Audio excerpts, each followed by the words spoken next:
बिस्मिल्लाहिर्रहमानिर्रहीम, अस्सलाम वालेकुम। खेलों की खबरों पर तबसरा और तज्ज़ियों सजे स्कोर के एक और प्रोग्राम के साथ सैयद याह्या हुसैनी आपकी खिदमत में हाजिर है। आईसीसी टी20 वर्ल्ड कप 2026 में जब इंग्लिश क्रिकेट टीम सेमीफाइनल में पहुंचने वाली पहली टीम बनी तो क्रिकेट हलकों में एक ही बात ज़बान ज़द-ए-आम थी, ये कामयाब इत्तेफाक नहीं, हिकमत अमली का नतीजा है। इसका बड़ा क्रेडिट कप्तान हैरी ब्रोक और टीम मैनेजमेंट को जाता है, जिन्होंने दुरुस्त कॉम्बिनेशन, वाज़े किरदार और बर वक्त फैसलों के ज़रिए अपनी टीम को फाइनल 4 तक पहुँचाया। वहाँ ना गैर ज़रूरी तजुर्बात थे, ना पॉलिसी में तजाद। हर खिलाड़ी को मालूम था कि उसका किरदार क्या है और कब उसे इस्तेमाल होना है। लेकिन तस्वीर का दूसरा रुख पाकिस्तान के लिए खासा तल्ख है। 25 मई 2026 को पाकिस्तान की वाइट बॉल टीम के कोच मुकर्रर होने वाले माइक हेसन ने आते ही नए विजन और जदीद टीम कल्चर की बात की, मगर अमली मैदान में ये विजन मुसलसल तजुर्बात की नज़र होता दिखाई दिया। कॉम्बिनेशन बदलते रहे, ओपनर्स तब्दील होते रहे, मिडल ऑर्डर अधूरा रहा और बॉलिंग अटैक में भी तसलसल पैदा ना हो सका। नतीजा ये निकला कि जब भी मजबूत टीम सामने आई, पाकिस्तान की टीम चारों शाने चित होती नजर आई। माइक हेसन का सिलेक्शन कमेटी में भरपूर किरदार रहा और इसी इख्तियार के साथ उन्होंने कई ऑप्शंस आजमाए, मगर सवाल यह है कि क्या तजुर्बात किसी वाज़े मंसूबे के तहत थे या महज आजमाइश बराए आजमाइश। मिसाल के तौर पर मोहम्मद हारिस, जिन्होंने उन्हीं की कोचिंग में 21 मैच खेलकर 147 के जारहाना स्ट्राइक रेट से बैटिंग की और बांग्लादेश के खिलाफ शानदार सेंचुरी भी स्कोर की। एशिया कप के फाइनल में भारत के खिलाफ एक नाकामी के बाद यूँ बाहर कर दिए गए जैसे वो कभी मंसूबे का हिस्सा ही ना हो। इसके बाद सारा इन्हिसार उस्मान खान पर किया गया, मगर उन्हें भी मुस्तकिल किरदार और एतमाद न दिया जा सका। इसी तरह जारहा मिजाज हसन नवाज़ को टीम से बाहर रखा गया, जबकि फास्ट बॉलर हारिस रऊफ भी ड्रॉप कर दिए गए। दूसरी जानिब मुसलसल नाकामियों के बावजूद साइम अयूब पर आँच ना आई और ना ही बाबर आजम को वर्ल्ड कप स्क्वाड से बाहर करने का मुश्किल मगर ज़रूरी फैसला किया गया। हैरत अंगेज़ तौर पर शादाब खान बग़ैर नुमायाँ कारकर्दगी दोबारा टीम में आ गए। माइक हेसन ने उस्मान तारिक को अपना ट्रम्प कार्ड करार दिया, लेकिन ट्रम्प कार्ड को इस्तेमाल कब करना है और उसकी प्लानिंग क्या है, उसका फैसला 40 मैच गुजर जाने के बाद भी माइक हेसन को समझ नहीं आ सका। स्टूडियो में पाकिस्तान टीम की आईसीसी वर्ल्ड कप 2026 के सुपर 4 मरहले में इंग्लैंड के खिलाफ 2 विकेट्स की शिकस्त पर गुफ्तगू करने के लिए हमें ज्वाइन कर रहे हैं वनडे क्रिकेट में पहली हैट्रिक करने वाले test fast bowler, qualified coach Jalaluddin साहब। खुशामदीद कहेंगे आपको। लेकिन इससे पहले कि जलालुद्दीन से मैं गुफ्तगू की शुरुआत करूँ, पाकिस्तान और इंग्लैंड के दरमियान कैंडी के पाली के लिए क्रिकेट स्टेडियम में होने वाले मैच के स्कोर कार्ड पर एक निगाह डाल लेते हैं, जहां सलमान अली आगा ने टॉस जीतकर पहले बल्लेबाजी का फैसला किया और पाकिस्तान टीम ने पहले बैटिंग करते हुए 9 विकेट पर 164 रन 20 ओवर की बैटिंग में स्कोर किए। पाकिस्तान के लिए एक बार फिर साहबजादा फरहान टॉप स्कोरर रहे 63 रन के साथ। बाबर आजम ने 25 और इतने ही रन 16 गेंदों पर फ़खर जमान ने बनाए। लियाम डोसन 3 विकेटों की परफॉर्मेंस देने में कामयाब रहे। जवाब में पाकिस्तान का मुकाबला ऐसा लगा कि इंग्लैंड की टीम से नहीं है, सिर्फ हैरी ब्रोक के साथ है, जिन्होंने टी20 क्रिकेट में पहली सेंचुरी स्कोर की और टीम की नैया को पार लगाया। शाहीन शाह अफरीदी, जिनको कुछ मैचों की गैर हाजिरी के बाद टीम में शामिल किया गया, उन्होंने 4 विकेट की परफॉर्मेंस दी, लेकिन वो टीम के काम ना सकी।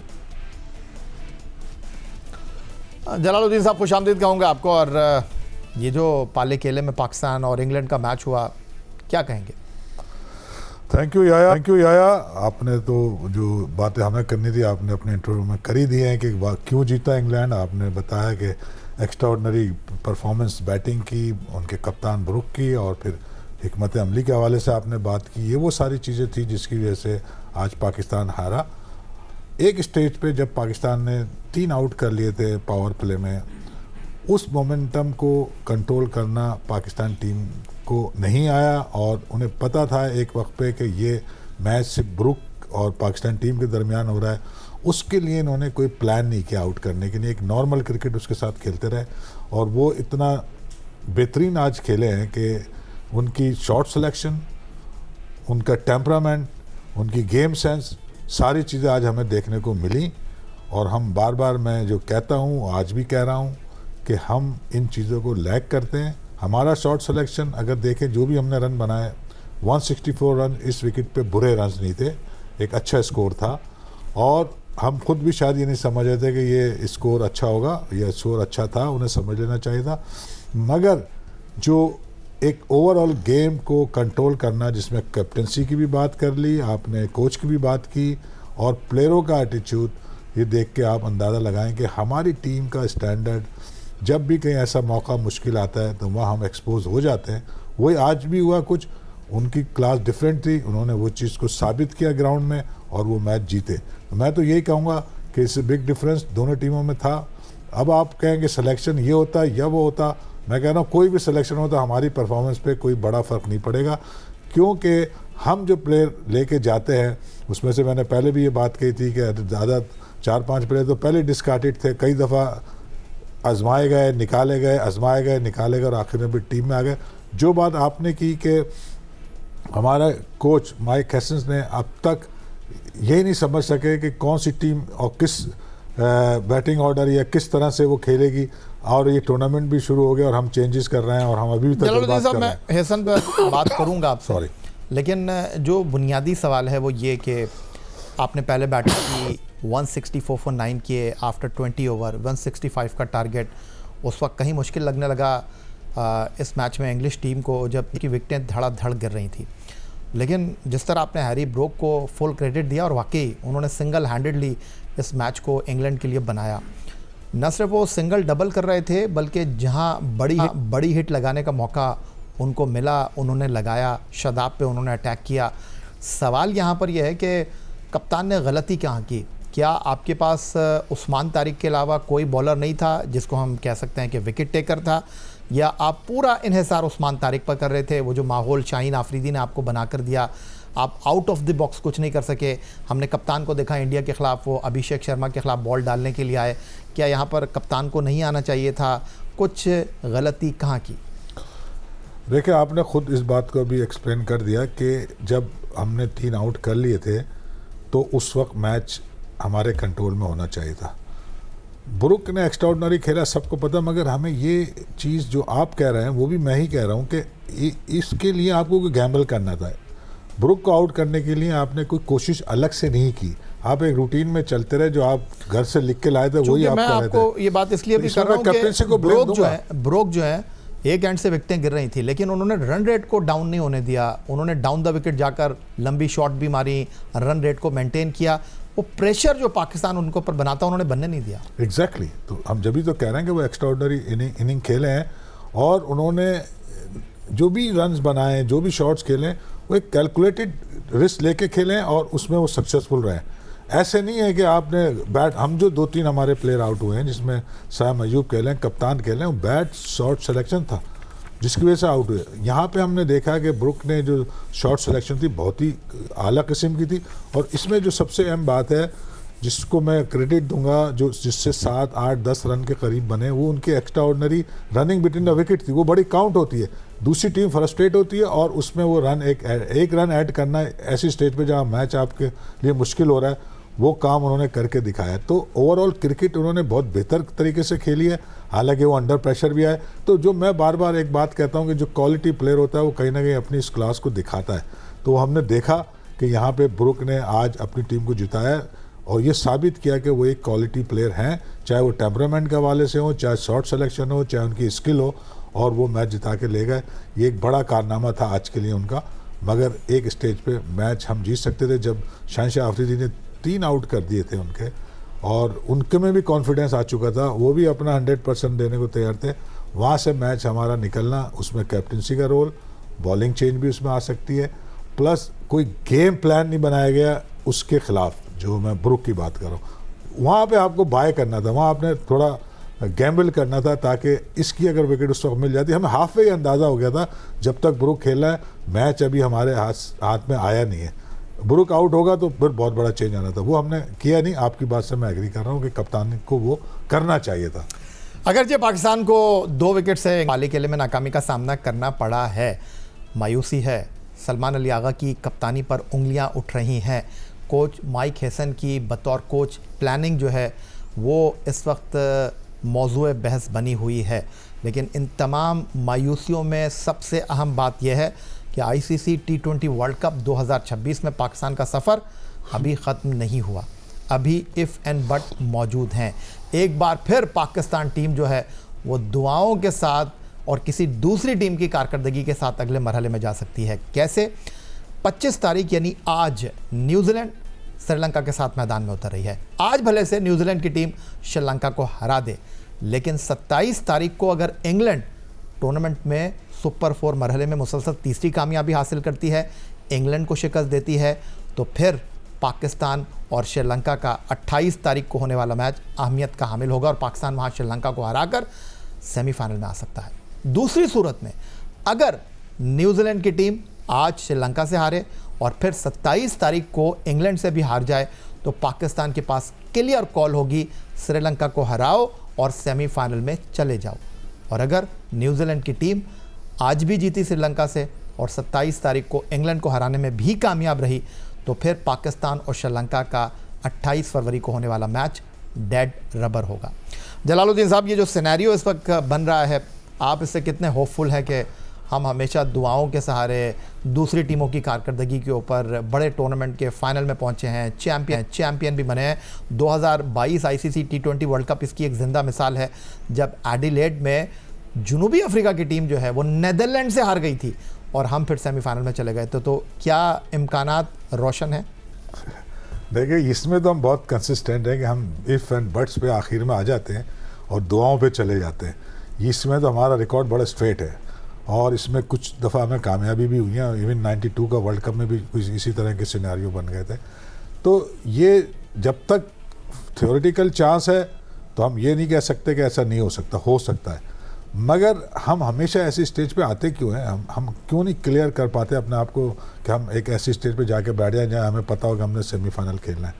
तो ये वजह यह है कि जब भी मैंने देखा ये है कि बहुत सारे वर्ल्ड कप देख चुका हूँ मैं, कि एक तो आखिर वक्त तक टीम नहीं सिलेक्ट कर पाते कि कौन सी टीम खेलेगी हमारी, फिर उस दौरान भी हम अपनी चीज़ों को चेंज कर रहे होते हैं, यानी तजर्बात कर रहे होते हैं। तो ये लैक ऑफ प्लानिंग कह लें, इसको लैक ऑफ नॉलेज कह लें, लैक ऑफ विजडम कह लें, कि हम एक बड़े इवेंट में जाने से पहले पूरी चीज़ों को कंप्लीट करके क्यों नहीं जाते। तो शायद ये उसकी वजह है। बहरहाल जैसे आपने पूरा सिनेरियो समझाया है, इस सिनेरियो में कुछ भी हो सकता है, और मगर हम इन चीज़ों पे कब तक रिलाई करेंगे? हमें अपनी टीम को अगर अच्छा करना है तो हमें क्लियर कट अपनी परफॉर्मेंस करके और आगे बढ़ने की सलाहियत हमें पैदा होनी चाहिए। उसके लिए मैं बार बार कहता रहा हूँ कि ये कोई कॉस्मेटिक सर्जरी है। चले, पाकिस्तान टीम तो बहुत मायूस कर रही है, कारकर्दगी में तसलसल नहीं है, लेकिन आप लोग दुआ कीजिए। अब आप लोगों का वक्त है। ग्राउंड में टीम परफॉर्म कर नहीं रहे, लेकिन आपकी दुआएं टीम पाकिस्तान को अगले मरहले में लेकर जा सकती हैं। चलेंगे हम इस वक्त कैंडी, जहां आईसीसी T20 वर्ल्ड कप 2026 में पाकिस्तान सुपर 8 मरहले में इंग्लैंड के हाथों 2 विकेट की शिकस्त से 2-4 हुआ। जियो न्यूज़ के नुमाइंदे इस वक्त वीडियो लिंक पर पाले केले से हमारे साथ मौजूद हैं, उनसे पूछते हैं उन्होंने ग्राउंड में किस तरह का माहौल देखा। सुहेल, आप मीडिया बॉक्स में मौजूद रहे, इंग्लैंड के ख़िलाफ़ जो मैच हुआ उस पर क्या तबसरा होता रहा? टीम की सिलेक्शन पर क्या बात हुई? मैच के आखिरी ओवर तक जाने पर क्या हैरी ब्रोक की सेंचुरी के साथ पाकिस्तान टीम इस मैच में कहीं वापस आ सकती थी या वो मैच लेकर चले गए? साबिक क्रिकेटर्स का कहना है कि ये पिच 170 से ज़्यादा रन्स की थी। यकीनन बाबर आजम समेत दीगर खिलाड़ियों की सिलेक्शन पर भी बात हुई होगी। आपने क्या देखा और क्या तज़िया आपका? और ये भी बताइएगा कि आप पाकिस्तान के अब सेमीफाइनल में पहुंचने के इम्कानात को किस तरह देख रहे हैं? जी यहिया, बहुत शुक्रिया। At the end of the day तो हम यही कहेंगे कि इंग्लैंड की क्रिकेट टीम ने सुपर 8 मरहले में पाकिस्तान को 2 विकेटों से शिकस्त दी, लेकिन मैच इंतहाई सनसनी खेज रहा। आखिरी ओवर तक मैच गया और उसमें पाकिस्तान टीम अपना जो टोटल था उसका दिफा नहीं कर सकी। अगर हम देखें तो इसमें 15 से 20 रन जो हैं वो हमें शॉर्ट दिखाई देते हैं। 175 180 प्लस रन होते तो पाकिस्तान इस विकेट के ऊपर अच्छे अंदाज से उसको डिफेंड कर सकता था और इस चीज़ को एक्सेप्ट किया। Shaheen Afridi post match press conference में आए तो उनका भी यही कहना था कि हम 15-20 रन शॉर्ट थे। हम एक मौके के ऊपर 180 रन देख रहे थे जो कि नहीं बने। शिकस्त जो है वो पाकिस्तान को अब वर्ल्ड कप से बाहर निकालने पे, आउट करने के दहाने पर पहुंचा चुकी है। मतलब फिर इफ्स एंड बट्स का सिलसिला जो है शुरू हो चुका है कि एक टीम सारे मैचेस खेले, हम श्रीलंका को हराएं, उसके बाद हम सेमीफाइनल के लिए क्वालिफाई कर सकेंगे। डायरेक्टली हमारा अब सेमीफाइनल में पहुंचना जो है वो बहुत ही मुश्किल हो चुका है। इसके साथ बैटर्स की हम परफॉर्मेंस की बात करें, उसमें साइम अयूब ने एक बार फिर मायूस किया। इसी तरह बाबर आजम चौथे नंबर पर बैटिंग के लिए आए, वो भी उस तरह डिलीवर नहीं कर सके जिस तरह की उम्मीद की जाती है। चौथे नंबर पर वही एक बात दोबारा सच साबित हुई कि बाबर आजम चौथे नंबर के बैटर नहीं हैं T20 क्रिकेट में। उसके साथ उस्मान खान, उन्होंने एक मरतबा फिर मायूस किया। तो ये तमाम चीज़ें थी जिसकी वजह से 15 से 20 रन कम हुए, लेकिन साहबजादा फरहान की तारीफ करनी चाहिए। इंतहाई खूबसूरत इनिंग्स खेली और वो हाईएस्ट रन गेटर्स हैं T20 वर्ल्ड कप के जो अभी चल रहा है। इसके साथ कप्तानी की अगर हम बात करें तो कप्तानी से सलमान अली आगा से गलतियां हुई। उस्मान तारिक को उस मौके पर क्यों नहीं लाया गया जब उन्होंने एक विकेट हासिल की हुई थी? उसके बाद आते प्रेशर डलता, उस वक्त 3 से 4 खिलाड़ी उनके आउट हो चुके थे, तो प्रेशर मजीद पड़ता। हर किसी ने महसूस किया है, साबिक क्रिकेटर्स ने भी, शायकीन क्रिकेट ने भी इस चीज़ को महसूस किया है कि सलमान अली आगा से कप्तानी में गलतियाँ हुई और वो उस बॉलरों को लेकर आते रहे जिनको पहले रन्स पड़ चुके हुए थे। इसलिए उस्मान तारिक को लेके आया जाता तो पाकिस्तान जो है वो मजीद दबाव डालती और उस मैच का नतीजा जो है वो मुख्तलिफ हो सकता था। आखिर में यही शाहीन अफरीदी का जो कमबैक हुआ, उनको ड्रॉप किया गया था, दोबारा वापस आया जिस तरह उन्होंने ब्रेक थ्रो दिया और पहले ही ओवर में विकेट हासिल करने की अपनी एक पुरानी रवायत को ताज़ा किया। तो अब लग रहा है कि शाहीन अफरीदी रिदम में आ चुके हैं, लेकिन अब पाकिस्तान का एक ही सुपर 8 का मैच बचता है और आगे जैसे कि मैंने पहले कहा कि अगर मगर की सूरत हाल फिर 2-4 है पाकिस्तान टीम। तो अगर मगर की यह सूरत हाल है, लेकिन कहानी अभी ख़त्म हुई नहीं। जलालुद्दीन स्टूडियो में हमारे साथ मौजूद हैं। ICC T20 वर्ल्ड कप 2026 के सुपर 8 मरहले में इंग्लैंड के हाथों शिकस्त के बाद पाली केले में पाकिस्तानी शायकीन ने कौमी टीम की कारकर्दगी को आड़े हाथों लिया है। उनका कहना है कि बाबर आजम को टीम में नहीं होना चाहिए और उस्मान तारिक को दुरुस्त तरीके से इस्तेमाल नहीं किया गया। मेरे ख्याल से जहाँ तक बैटर से अगर बात की जाए तो ना आगा के रन बन रहे हैं, ना साइम के रन बन रहे हैं। फरहान आज ले गया थोड़ा एंड तक, फ़खर ने अपनी जगह का एटलीस्ट थोड़ा सा दिखाया है कि फ़खर की जगह बनती है टीम में या बनती थी। अभी उस्मान तारिक अच्छा कर रहा था, कंटिन्यू करवाना था उससे ताकि प्रेशर बिल्ड होता। हैरी ब्रूक क्रॉस शॉट मारता, वहाँ आउट होता, लेकिन वहाँ आप शादाब को लिया। हैरी ब्रूक के लिए इजीली हो गया मैच, उसने एक ही ओवर में 18 रन किए, मैच सीधा हो गया। तो हम यही कहते रहेंगे हमारी कौम की, हम गलतियों से सीखेंगे। हम पाकिस्तान से श्रीलंका मैच देखने आ गए, लेकिन हमारी टीम नहीं सीख रही भाई। बट सलमान अली आगा के फॉर्म अच्छा नहीं है। पहले वन डाउन में आके थोड़ा ब्रूक देखो ना, ब्रूक ए आके इसका कैप्टनशिप संभाल के टीम को जीती है। सलमान अली आगा आगे आया हमारा ऐसा टीम का कैप्टन तो थोड़ा रिस्पॉन्सिबल चाहिए, रिस्पॉन्सिबल हो तो टीम जीतेगी। बाबर तो बराबर नहीं है ना, वो वनडे का बैटिंग मसला लग रहा है ना, इसलिए T20 it's a different batting, just 120 balls, so he have to play as a well. दुनिया में T20 क्रिकेट में सबसे ज़्यादा रन बनाने वाले बैटर साबिक कप्तान बाबर आजम इस वक्त मौजूदा टीम में बैटिंग लाइनअप की सबसे बड़ी कमज़ोरी साबित हो रहे हैं। लेकिन कोच माइक हेसन और कप्तान सलमान अली आगा का उन पर एतमाद ओवर कॉन्फिडेंस की सूरत हाल इख्तियार कर गया है। नीदरलैंड के खिलाफ 5, अमेरिका के खिलाफ 46 और भारत के खिलाफ सिर्फ 5 रन ने टीम मैनेजमेंट पर दबाव बढ़ाया तो नामीबिया के खिलाफ उन्हें चौथे नंबर पर बैटिंग करने के लिए भेजा ही नहीं गया और इसकी वजह कोच माइक हेसन ने यह बताई कि उनका स्ट्राइक रेट 100 से भी कम है, इसीलिए उन्हें 12वें ओवर में भेजना दुरुस्त नहीं था। लेकिन इंग्लैंड के खिलाफ अहम मैच में बाबर आजम चौथे नंबर पर मैदान में आए और 11वें ओवर तक मैदान में रहे। साहबजादा फरहान इस दौरान तेज़ खेलने की भरपूर कोशिश करते रहे, लेकिन बाबर आजम 11वें ओवर तक मैदान में रहे और इस दौरान दोनों बैटर सिर्फ 46 रन बना सके और उन्होंने 44 गेंदों का सामना किया। बाबर आजम ने 24 गेंदों पर सिर्फ 25 रन बनाकर पवेलियन का रुख किया, जिसका असर आने वाले बैटर्स पर भी पड़ा। इसलिए पावर प्ले के बाद अगले 10 ओवर में पाकिस्तान ने 80 रन बनाए। फाइनल ओवर्स में पाकिस्तान ने 38 रन बनाए और पाकिस्तान बमुश्किल तमाम 164 रन तक पहुंच सका। जी जलालुद्दीन साहब, ये जो बाबर आजम के ऊपर तनकीद हो रही है और लोग ये भी सवाल कर रहे हैं कि रन्स तो साइम से भी नहीं हो रहे, रन्स तो सलमान अली आगा से भी नहीं हो रहे, तो सिर्फ बाबर आजम को आड़े हाथों लेना यकीनन ये सही नहीं है। देखें ना, परफॉर्मेंस तो अगर नहीं है तो क्रिटिसाइज तो होता ही है, क्योंकि हर एक प्लेयर की अपनी रिस्पॉन्सिबिलिटी है। बाबर आजम को कंसिडर किया जाता है best player of the team, तो उनकी रिस्पॉन्सिबिलिटी ज़्यादा है, उनको ज़्यादा परफॉर्म करना है और प्लेयर के निस्बत। तो मैं समझता हूँ कि बाबर आजम अपनी जगह रिस्पॉन्सिबल है और जो दूसरे प्लेयर हैं जिसमें ख़ासतौर से कप्तान है, जिनकी कप्तानी का भी काफ़ी लोग बातें कर रहे हैं, तो उनको वो अपनी जगह रिस्पॉन्सिबल हैं। और साइम अयूब जो कि आज भी ये बैट शॉट खेल के आउट हुए, जिसे हम कहते हैं बैट शॉट सिलेक्शन था, और पेस से बीट होकर आउट हुए वो। और इसी तरह सलमान आगा ने जो भी शॉट खेला, वो जो शॉट सिलेक्शन था, जिस बॉल पर जहाँ खेलना था वहाँ उन्होंने उसको नहीं खेला और उस तरह वो आउट हुए। हम इसकी मिसाल ब्रुक से ले सकते हैं, उनकी शॉट सिलेक्शन देखें और अपने प्लेयरों की देखें, तो ये वाज़ेह डिफरेंस है क्वालिटी ऑफ प्लेयर्स में। तो जो बात आपने की कि ये तीनों परफॉर्म नहीं कर रहे, तो ये आपके 3 मेन प्लेयर भी हैं। तो जब मेन प्लेयर परफॉर्म नहीं करेंगे तो आप कैसे कह सकते हैं कि आपकी टीम जीतेगी? उसमें चाहे बाबर आजम हो, चाहे सलमान अली आगा हो, साइम अयूब हो, तो परफॉर्म करना तो रोल एंड रिस्पॉन्सिबिलिटी में आता है। जब नहीं करेंगे तो टीम के जीतने के चांसेस तो वैसे ही कम। अच्छा, आपने बाबर की, साइम की, सलमान अली आगा की बात की, तो आईसीसी T20 वर्ल्ड कप में इंग्लैंड के खिलाफ एक बार फिर ओपनर साइम अयूब उम्मीदों पर पूरा के और नो लुक शॉट से शोहरत पाने वाले जारह मिजाज बैटर मेगा इवेंट में भी मुकम्मल तौर पर बेअसर दिखाई दे रहे हैं। हैरानकुन तौर पर हाल ही में बैनुल अक़वामी ऑलराउंडर रैंकिंग में सरफहरिस्त रहने वाले साइम अयूब बैटिंग में ऐसे उलझे नजर आते हैं जैसे रिदम और जिम्मेदारी दोनों कहीं खो बैठे हों। बड़े इवेंट में बड़े खिलाड़ियों से बड़ी इनिंग की तवक्को की जाती है, मगर साइम अयूब गुज़िश्ता 13 T20 इंटरनेशनल मुकाबलों में शदीद दिक्कत का शिकार रहे हैं, जिनमें 4 मरतबा 0 पर आउट होना उनकी फॉर्म पर संगीन सवाल उठाता है।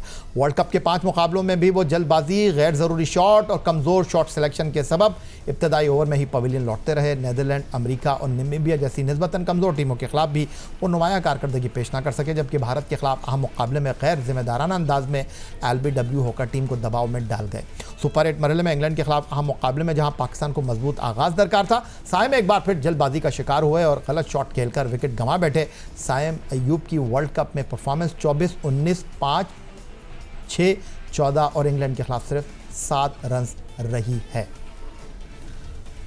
जलालुद्दीन साहब, क्या ये कोच, कप्तान, इनके पास कोई ऑप्शन नहीं है, या साइम अयूब को ये एक ऑलराउंडर के तौर पर ट्रीट कर रहे हैं और साइम अयूब कह रहे हैं यार बैटिंग नहीं हो रही, कोई मसला नहीं है, बॉलिंग तो कर रहा हूँ ना? ऐसे नहीं होता। पहला रोल आपका जो है, तो देख रहे हैं ऐसा हो रहा है। हाँ, जो पहला रोल आपका जो है वो तो आपको करना ही है ना। आपका पहला रोल है आपको बैटिंग करना। अब इसमें अगर नहीं रन हो रहा है या क्या प्रॉब्लम है, ये वहाँ टीम मैनेजमेंट और स्पेशली जो आप हेड कोच की बात कर रहे हैं उसको फाइंड आउट करना है। क्या कॉन्फिडेंस देने की ज़रूरत है, या कुछ शॉट्स उनको अवॉइड करने चाहिए अर्ली ऑफ द इनिंग, इस तरह के कोई उनके लिए प्लान होने चाहिए। या कोई, अगर जिस तरह हम इतने सारे वहाँ बैटिंग ऑर्डर चेंज करें तो इनका भी बैटिंग ऑर्डर चेंज करने की क्या ज़रूरत है, ये सब डिसाइड करेगा team management, specially head coach. तो एक बात तो तय है कि जो साइम अयूब है वो एक अच्छे क्वालिटी प्लेयर इस सेंस में है कि उनकी टेक्निक वगैरह साउंड है, मगर परफॉर्मेंस नहीं कर रहा है। इसका मतलब है या तो उनका शॉट सिलेक्शन सही नहीं है, या अभी उनको मज़ीद कोई चीज़ शॉट्स को अवॉइड करने की ज़रूरत है ड्यूरिंग दिस टूर्नामेंट। तो वो शायद एडजस्टमेंट की ज़रूरत है, वो नहीं कर रही या कराई नहीं गई। और उन पर ओवर कॉन्फिडेंस होना भी किसी चीज़ पर अच्छा नहीं होता। और आप कॉन्फिडेंस होना अच्छी बात है, मगर ओवर कॉन्फिडेंस होना बुरी बात है। तो अगर साइम अयूब पे कोच का ओवर कॉन्फिडेंस है तो वो गलत है। वो किसी भी प्लेयर के लिए पे अगर है तो वो गलत होता है। आपको अकाउंटेबिलिटी करनी है, रोल डिफाइन करके उससे परफॉर्मेंस निकलवानी है। ये काम कोच का है। कोच का काम है अपने प्लेयर से डिलीवर कराए। अगर वो नहीं करा रहा तो उसका फेलियर है ये, क्योंकि ये तो आप, या तो आप कहेंगे ये उस काबिल ही नहीं है, हम सब मान रहे हैं कि वो एक अच्छे प्लेयर है। जब नहीं कर रहा है तो कहीं ना कहीं किसी का रोल में तो कमी आ रही है ना, चाहे वो हेड कोच की हो या खुद साइम अयूब को एडॉप्टेशन में मसला आ रहा है, क्या हो रहा है, वो ये खुद बेहतर समझ सकते हैं। मगर परफॉर्म अच्छा, करना आप उनका एडॉप्टेबिलिटी की बात कर रहे हैं, कोच के किरदार की बात कर रहे हैं, तो Pakistan white ball cricket team के कोच माइक हैसन ने अपना ओहदा संभालने के बाद मीडिया पर अपना तज्जिया देते हुए कहा था कि खिलाड़ियों को सोशल मीडिया और मीडिया की तनकीद पर तवज्जो नहीं देनी चाहिए। उन्होंने वाइट बोर्ड पर तफसीलात दर्ज करते हुए क्या समझाने की कोशिश की थी? जलालुद्दीन साहब, माइक हैसन फरमा रहे थे कि जो हमारी माजी में टीमें बनती रही हैं, तब्दील होती रही हैं, इन आउट होते रहे प्लेयर, वो मीडिया इन्फ्लुएंस की वजह से, सोशल मीडिया की वजह से ऐसा होता रहा है। उन्होंने कहा कि हम मुस्तकबिल में ऐसा नहीं करेंगे। लेकिन ये जो लोग बात कर रहे हैं कि अबरार को टीम में होना चाहिए, बाबर को टीम में नहीं होना चाहिए, एक फास्ट बॉलर आपको मज़ीद खिलाना चाहिए, तो माइक हैसन क्या अना में चले गए हैं, ज़िद में हैं, या अपने आप को साबित करने के लिए जो है वो उन्होंने अपने कान बंद कर लिए? देखिए हर कोच की एक अपनी फ़िलासफ़ी होती है, उसके तहत वो टीम सेलेक्ट करता है। अब उनकी फ़िलासफ़ी में ये जो बात उन्होंने कही है कि जो मीडिया और उसकी वजह से चेंजेस होती रहती हैं, ये नहीं होनी चाहिए, बोर्ड इसको सपोर्ट नहीं करे। तो जब आपको एक फ्री हैंड मिल गया और आप अपनी कर रहे हैं तो अल्टीमेटली तो आप परफॉर्मेंस कर देना। अगर आप ये बात कह रहे हैं और आप उस पर अड़े हुए हैं आप चाहे उसको ईगो कह लें या आप अपने डिसीजन मेकिंग कह लें, तो परफॉर्मेंस अगर आप करें तो आपकी बात सही है, जो भी आपकी फ़िलासफ़ी हो, उसके बाद अगर आप परफॉर्मेंस कर रहे हैं तो फिर आप उस बात को जस्टिफाई कर सकते हैं। अब आपने ये बात कही है मगर टीम परफॉर्मेंस नहीं कर रही, तो इसका मतलब है कि आप गलत है ना, तो अपने आप को आप सही करें। तो मेरा कहना यह है कि अगर आप फ्री हैंड मिला है आपको और आप समझते हैं कि किन प्लेयरों को यूटिलाइज़ करना है तो उनसे डिलीवर तो कराएं। डिलीवर ना होना कोच की कमज़ोरी समझी जाती है, तो मैं समझता हूँ वो उनसे डिलीवर नहीं करा सके या उनकी जो असेसमेंट है अबाउट द प्लेयर्स वो गलत है, वो क्या समझ रहे थे प्लेयरों को, वो प्लेयर वो डिलीवर नहीं कर सके।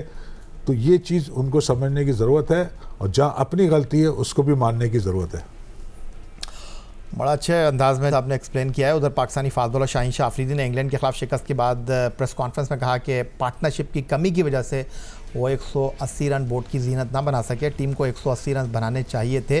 अपने कमबैक पर गुफ्तगू करते हुए उनका कहना था कि बेहतरी की गुंजाइश हमेशा रहती है, वो अगर ड्रॉप भी होते हैं तो इंतज़ार करते हैं कि मौका मिले तो इससे भरपूर फ़ायदा उठाएंगे। लोग अगर आप मैच हारते हो तो आप जाहिर सी बात है सबको ब्लेम करते हो और आप कहते हो कि यार सबने गलती की है। साहबज़ादा अच्छी क्रिकेट खेल रहा है, जैसे आज हैरी ब्रुक्स ने अच्छी क्रिकेट खेली, उनके लिए विल जैक थ्रू आउट तीनों मैचों में अच्छा खेला, आज वो अच्छा नहीं खेला। बट आपको ऐसी विकेटों पे जैसे मैंने उनको भी बोला कि पार्टनरशिप चाहिए, आपको थ्रू आउट लंबी क्रिकेट खेलनी होगी। ऐसे पिचों पे आपको 170 180 रन चाहिए कि उसको फिर डिफेंड करें। किसी चीज़ को ब्लेम नहीं है। आई थिंक क्रिकेट ऐसी चीज़ है आपको हमेशा इंप्रूव करनी चाहिए और आई थिंक रिस्पॉन्सिबिलिटी लेंगे तो हम क्रिकेट अच्छी खेलेंगे। देखिए क्रिकेट में तो ये चीज़ें होती रहती है, लेकिन हम स्टिल टूर्नामेंट में हैं, कुछ भी हो सकता है। हमारी ये भी कोशिश है कि अगर हमें एक अपॉर्चुनिटी मिले तो उसको हम पहले तो ये मैच को जीतें, उसके हिसाब से हम देख लेंगे कि आई होप न्यूजीलैंड अपनी मैच हारे। और आपने कहा मैं ड्रॉप हूँ बिल्कुल, लेकिन मेरी कोशिश है कि मैं अपनी बॉलिंग पे काम करूँ, कमबैक कैसे करूँ, अपनी बॉलिंग पे काम करूँ, अपनी जो नॉर्मल चीज़ है उसको मैं मेंटेन रखूँ तो मैं मैच में अच्छी रिजल्ट दूँगा। अच्छा जलालुद्दीन साहब, ये जो 2 विकेट से हम मैच आ रहे हैं इंग्लैंड के खिलाफ, हमारे 4 प्लेयर बेंच पे थे, अबरार, नसीम शाह, ख्वाजा नाफे और उसके अलावा जो चौथे प्लेयर थे जो टीम में शामिल नहीं थे वो थे फ़हीम अशरफ। अब आपको क्या लगता है कि अगर आपको एक अपॉर्चुनिटी मिलती है श्रीलंका के ख़िलाफ़ मैच जीतो, सेमीफाइनल में जाओ, तो इन चारों में से आपको लगता है कि किसी को प्लेइंग 11 में रखना चाहिए, तो कौन हो सकता है वो?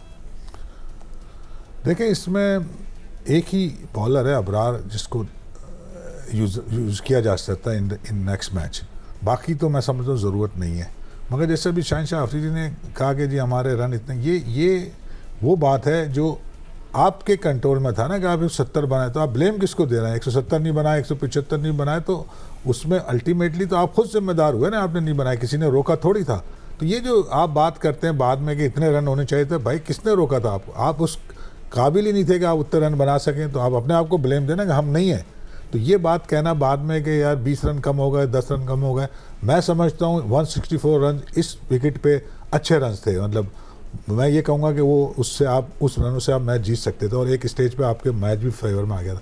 मगर आपकी बात की जो उस मोमेंटम को आप कंट्रोल नहीं कर सके अपनी बैट प्लानिंग से, या हम ये ज़रूर कहेंगे कि इसमें ब्रुक ने बहुत एक्स्ट्राऑर्डिनरी खेला, आपकी अच्छी बॉलों में भी उन्होंने अटैक करके और रन्स बनाए, और जैसे आपने पहले कहा कि उन्होंने रन रेट को मेनटेन रखा, तो वो उन्होंने गिरने नहीं दिया, तो ये एक बड़ी वजह थी मैच जीतने की। और फिर जैसे मैंने कहा कि रनिंग बिटवीन विकेट भी एक बड़ा फैक्टर था जो उन्होंने बहुत अच्छी करी। तो इसमें चेंज ज़रूर हो सकती है, टीम में कभी भी चेंज होती है, मगर मैं ये समझता हूँ इस ओवरऑल टीम में जो भी आप चेंज करें रिज़ल्ट बहुत ज़्यादा चेंज नहीं हो सकते। तो जाते जाते ये भी बता दीजिए, ये जो सिनेरियो है, अभी हम टूर्नामेंट से बाहर नहीं हुए हैं, आपको लग रहा है पाकिस्तान सेमीफाइनल खेलेगा? दुआ कर सकते हैं अल्लाह ताला कोई ऐसी सिचुएशन क्रिएट करे जिससे पाकिस्तान सेमीफाइनल करे, हमें तो खुशी होगी, खेलेगा, ऐसा पॉसिबल तो है, नामुमकिन तो नहीं है। बहुत शुक्रिया आपका जलालुद्दीन साहब, हमारे साथ स्टूडियो में मौजूद थे। और कैसे हो सकता है, फिर आपको जाते जाते मैं बता दूं कि आज श्रीलंका और न्यूजीलैंड का मैच है। आज अगर न्यूजीलैंड की टीम श्रीलंका को हरा देती है और 27 तारीख को न्यूजीलैंड की टीम इंग्लैंड को भी हरा देती है, तो फिर तो ये टूर्नामेंट पाकिस्तान के लिए ख़त्म हो गया।